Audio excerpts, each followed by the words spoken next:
Welcome to my channel. কাজের ফাঁকে 1 cup চা আর যদি হয় ঘন লিগারের মশলাদার স্পেশাল ক্যারামেল চা, তাহলে তো আর কোনো কথাই নেই। আর এই চায়ের আড্ডায় আপনিও আছেন তো। বলেছি মশলাদার চা বানাবো, মশলা তো লাগবেই। একটা তেজপাতা নিয়েছি, বড় 1 টুকরা দারুচিনি নিয়েছি, 2টা সাদা এলাচ, 2টা লবঙ্গ, সামান্য আদা। প্রথমে আদা আর এলাচ ছেঁচনিতে ছেঁচে নেব, তাহলে আদা এলাচের ফ্লেভার ভালো পাওয়া যাবে। এভাবে ছেঁচে নিয়েছি, তাহলে চুলায় চলে যাই। চুলায় একটা ছোট্ট পাত্র বসিয়ে দিয়েছি, তাতে দিয়ে দিব 4 টেবিল চামচ চিনি আর দিয়ে দিব হাফ টেবিল চামচ পানি। এখন চিনিটা গলে গিয়ে ক্যারামেল হওয়া পর্যন্ত অপেক্ষা করব। ক্যারামেল হয়ে গেছে, এখন দিয়ে দিব তরল দুধ। যে পাত্রে পরিবেশন করব সেই পাত্র মেপে দুধ দিয়ে দিব, কিছুটা পানি দিয়ে দিব। চাটা জাল করতে করতে এই পানিটুকু কিন্তু শুকিয়ে যাবে। দিয়ে দিব তেজপাতা ছিঁড়ে দিয়ে দিব, দারুচিনি দিয়ে দিব, লবঙ্গ দিয়ে দিব। এখন দিয়ে দিব ছেঁচে রাখা আদা আর এলাচ।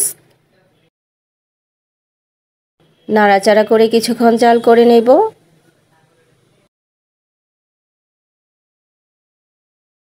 উঁচু করে 1 টেবিল চামচ চায়ের পাতি দিয়ে দিব।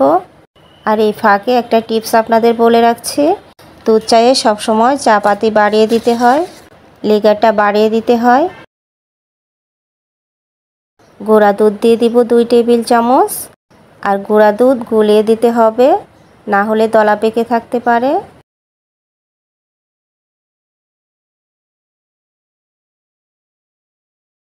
বিস্কুটের গুঁড়া দিয়ে দিব 1 টেবিল চামচ, তাহলে চায়ের লিগার বেশ ঘন হবে। আরও 2 টেবিল চামচ চিনি দিয়ে দিব। ক্যারামেলের জন্য 4 টেবিল চামচ চিনি দিয়েছিলাম, আর ক্যারামেল করে নিলে চিনির মিষ্টিটা কিন্তু কমে যায়। সবশেষে দিয়ে দিব 1 চিমটি লবণ, এটা অপশনাল, আপনারা নাও দিতে পারেন। চাটা অলরেডি হয়ে গেছে, এখন একটা বলক তুলে নিয়ে নামিয়ে ফেলবো। এখন চাটা ছেঁকে নিয়ে পরিবেশন করে নিব।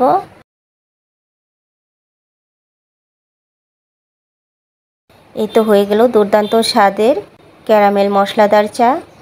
আশা করছি দুর্দান্ত স্বাদের স্পেশাল এই চায়ের রেসিপিটি আপনাদের কাছে খুবই ভালো লেগেছে। আর যদি ভালো লেগেই থাকে তাহলে লাইক আর কমেন্টস করতে একদমই ভুলে যাবেন না। চ্যানেলে যদি নতুন হয়ে থাকেন তাহলে লাইক কমেন্ট সাবস্ক্রাইব করে পাশে থাকবেন। আবারও চলে আসব আরও কোনো মজার নতুন রেসিপি নিয়ে। সেই পর্যন্ত সবাই ভালো থাকবেন, সুস্থ থাকবেন। আল্লাহ হাফেজ।